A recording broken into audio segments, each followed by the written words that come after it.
Hey everybody, Dynamite for Class the Octopus here. It's another midnight showing, and I'm here with... It's Marshall and Jared! Hooray! We're gonna go see Wonder Woman! Wonder Woman! Woo! We're really excited about this movie. I'm not editing in more bullets. There we go. Truth. Thank you. We are really excited for this film. We are uber excited. We are ready to get our Wonder Woman going. So let's go do this. Yay! Woo!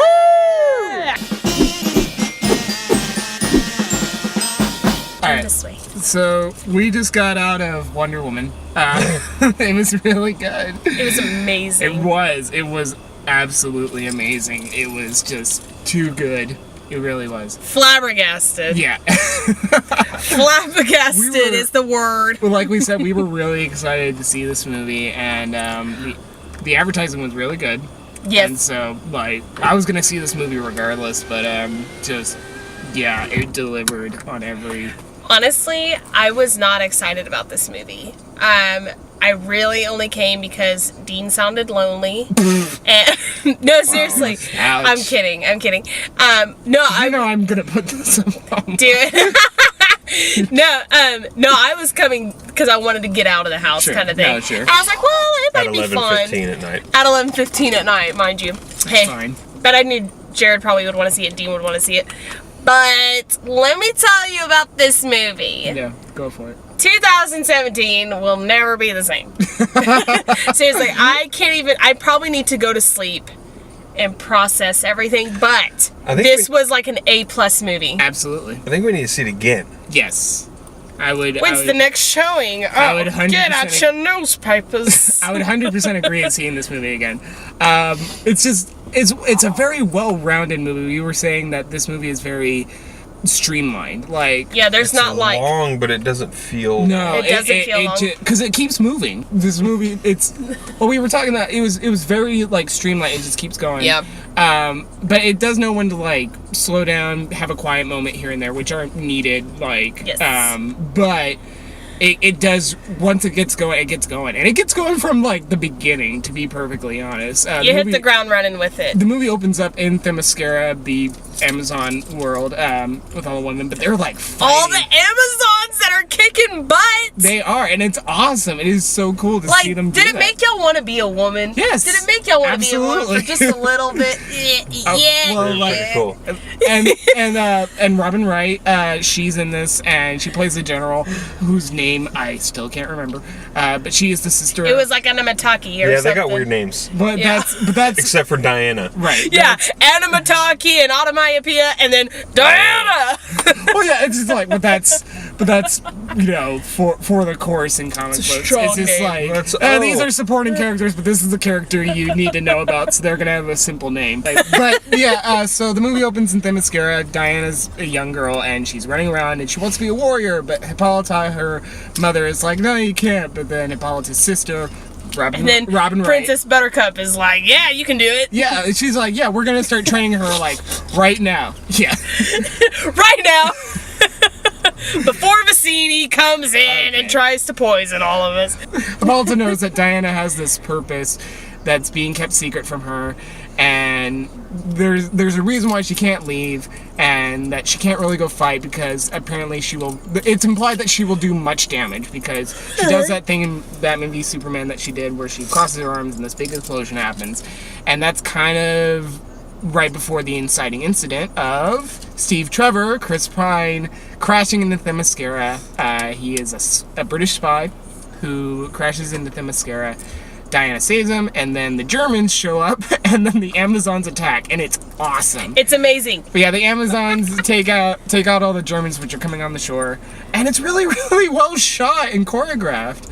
It's pretty kick butt. I mean, like, there's that scene they were showing where Robin Wright jumps on the shield and throws. Don't Yeah. kill them everything. That was in the trailer. That was in the trailers. That's in the stuff. Honestly, I never saw a trailer. This was how like out of touch I was going into this movie, and I still think it's amazing. And it wasn't highly confusing for this broad, and it wasn't all over the place for this broad.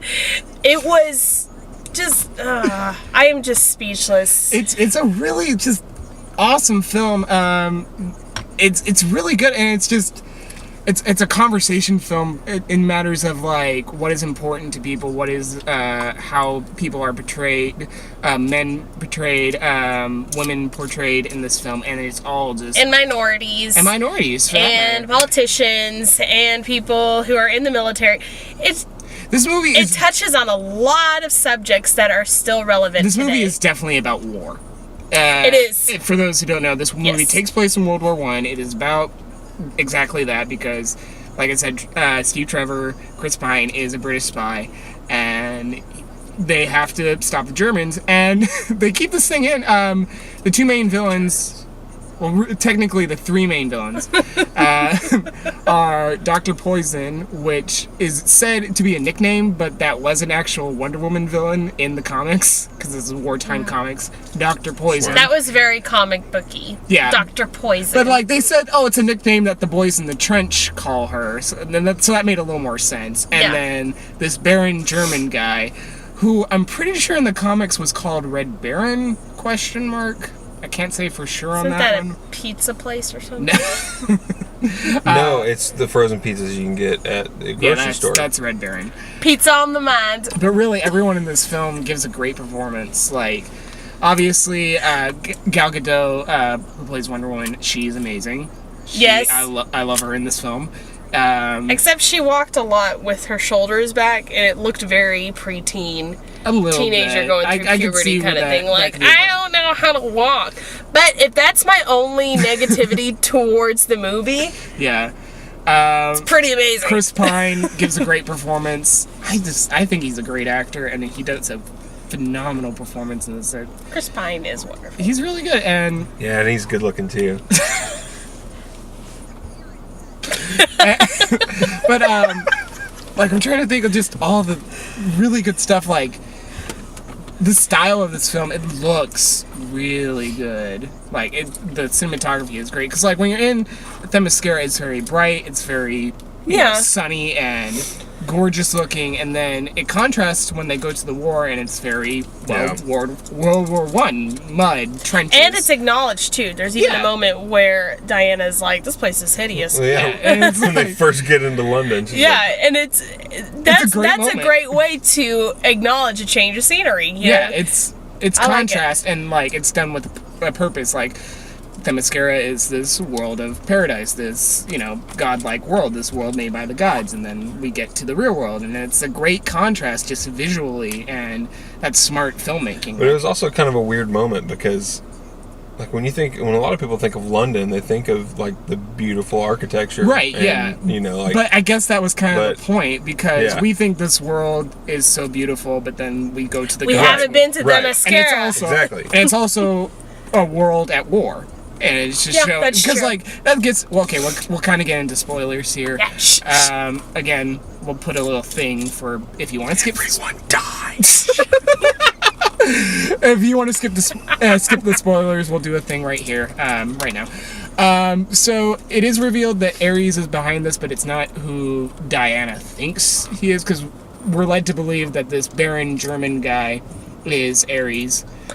It's the dude from Harry Potter. Yeah, and it ends up not being this Baron German guy. It actually, the coward from Harry Potter. yeah, it ends up being a coward from Harry Potter coward. who's actually helping them the whole time. And I actually liked him when he turned into Ares at the end, and it was revealed, because he was like, when I was watching him again, he was flying, but like when he talked while he was beating up Wonder Woman, I got a very like Magneto vibe from Yes. him, like Ian McKellen Magneto. Yes. And I like that. I like that a lot. Yeah. The only shot I did not like was when they were telling the story of Ares when we found out it was him. It was the shot where he's, after Zeus kicked him out, and they showed him, without his helmet and everything, and it's just the mustache. Yeah, I was just like, I we was should like, give is him. this movie set in 1987? but With But I that shot, I also was get, like, like- okay, he's a god. Maybe he should have a full beard because he's supposed to be Yeah. a Greek god. because I was like, the Greek gods probably wouldn't shave off the beard and keep the stash. Yeah, I you was know? like, eh. that was another thing I did not like. But again, That's like, yeah, that's very nitpicky. In terms of like plot and structure and characterization, it's pretty solid. But yeah, when Ares like gets on his full armor and whatnot, it is really, really cool, and I liked it a lot. And also the mask. Oh yeah. yeah, this mask, that was a great moment. I thought that was so cool. And also this ragtag like bunch, they get to like fight alongside them. Yes. Because like the thing is like Steve Trevors is taking Diana to stop Dr. Poison from having this new mustard gas that's hydrogen based, because again, this is World War I and they've never seen anything like that, and it's going to basically kill everybody. But Germany is in the middle of signing their peace treaty, and so they're like, oh no, you don't have to worry about it, the war's over. But they have to go stop them. So they have to get these mercenaries that aren't, actual soldiers to work with them, and it's a fun group. They got this They got this cool little squad. The Scott, the chief, who's Native American, and I guess what would be the last? I guess Spain. Yeah, is that where he's from? I think so. Yeah, and they're fun to hang around. Don't trust us. Kitty. Jared, focus. There's a kitty in the parking lot. It looks like it needs a home. It needs help. They were like a really good group to follow, and you wanted to see them win. You wanted to see these people win, which is always good in an action film. Hashtag squad goals. I feel like the only one that did anything was the chief, though. All Honestly, the other, truthfully, like the Scott, he was supposed to be like this awesome marksman sniper guy, and he never fired a shot. Did never, but he did always like scout out, and he was able to tell them what they were doing. But then what about Spanish guy? He got him into the castle when he dressed up. But that was it. No, they laid down suppressive fire when they needed to, and they also all lifted that. Chief wins. Okay. He did. He went and found the car. Chief did the most. He wasn't.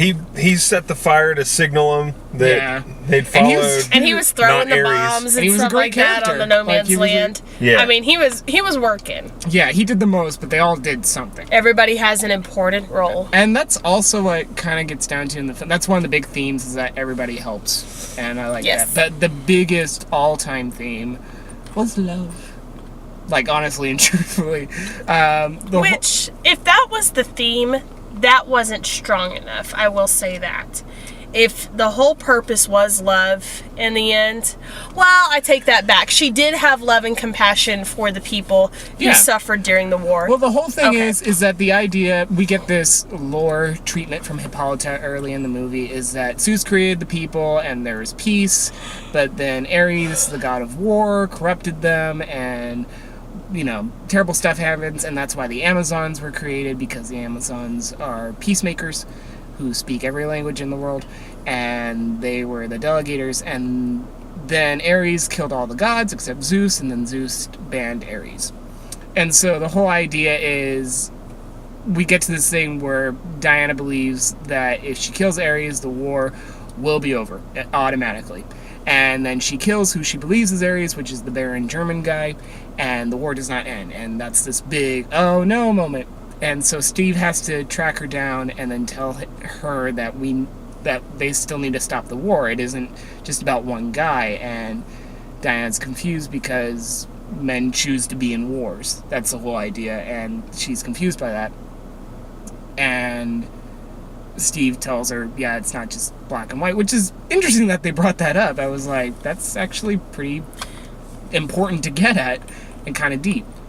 It also sparks great conversations for children to hear. Yeah. I think children tend to have, and adults too, children tend to have those conversations, and they tend to have those questions in moments where they want to talk about how can we settle war. I reflect back when I was in 5th grade, it was like, well, why did they do this? Why can't we just make, a deal with them? Right. Why can't it just be like, hey, we didn't come after you, so don't come after us, or if we kill this guy, everything's over. Right. So it is a great conversation starter and so, for kids who might have questions about difficult subjects. Yeah, it's like, it's all about, like, nothing is black and white. Like, that was a huge thing in that scene. And then Steve says, it's not about what we deserve, it's about what we believe in.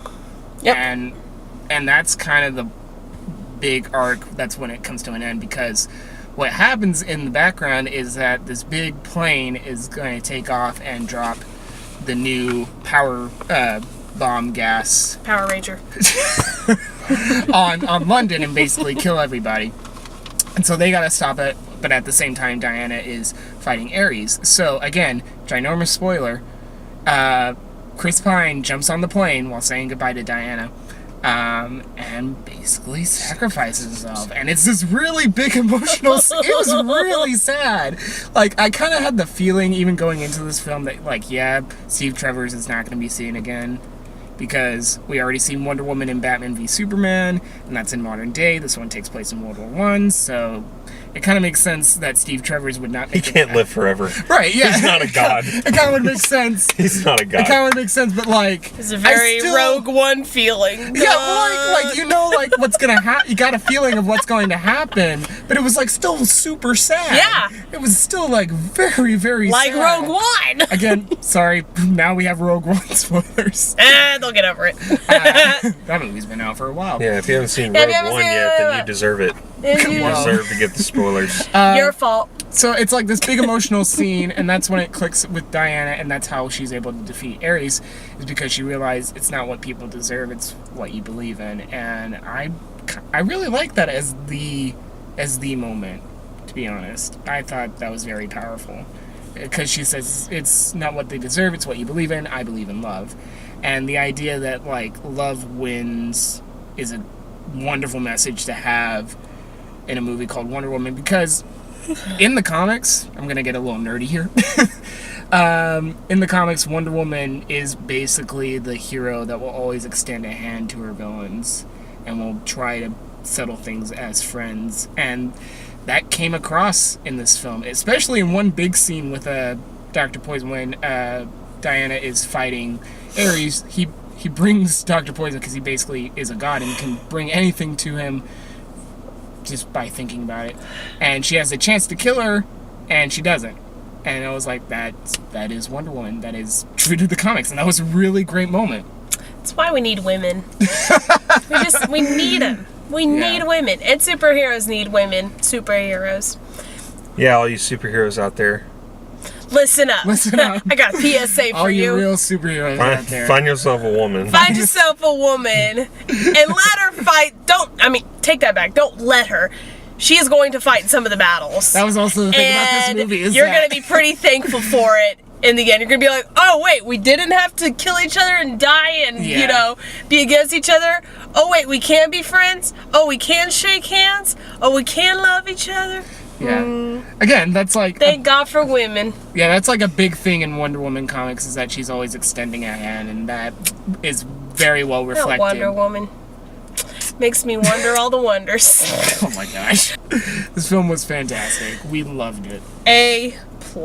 Yeah, and we're definitely Go definitely seeing it again. We all highly recommend this film. Go see it. Anybody want a peanut? Thank you for watching this video. Anything you guys want to leave the folks with? Go women. Yeah. Go women. Here's hoping for Justice League in December, and then Aquaman next year, which I'm very excited about. And if this is the film of like where DC is headed with their films next, it's a good sign. Let's hope so. Because like this was just all across the board. Batman versus Superman. Yeah, I mean I was underwhelmed by the film, which we all saw together. And the only good part was when Wonder Woman was in there for like 3 minutes. And it was cool because they kept the theme that they used. Yeah, it was awesome. And when they used that every time, it was usually in an action We're scene. like, yeah! It was so great. It was like, it really got you pumped. But yeah, so Justice League is next for DC. She gonna go ham! She gonna go ham! That's how we felt every time that guitar riff happened. Absolutely. But next for me, I don't know if you guys are interested in seeing this, but next for me, I believe it's Spider-Man: Homecoming. I want to see it. I have to go see Guardians of the Galaxy. Oh, that's right. I gave up on the Spider-Man movies long ago. I can understand, but I want to see this one for many reasons. One of which is Michael Keaton. He's Batman. He's the Vulture now. No. He's always Batman. Well, I mean, he's technically Birdman again, just fighting Spider-Man this time. But anyway, thank you so much for watching this video. This You're is welcome. thank you, Jared. This is Dynamite with Marshall and Jared signing off. Thanks, guys.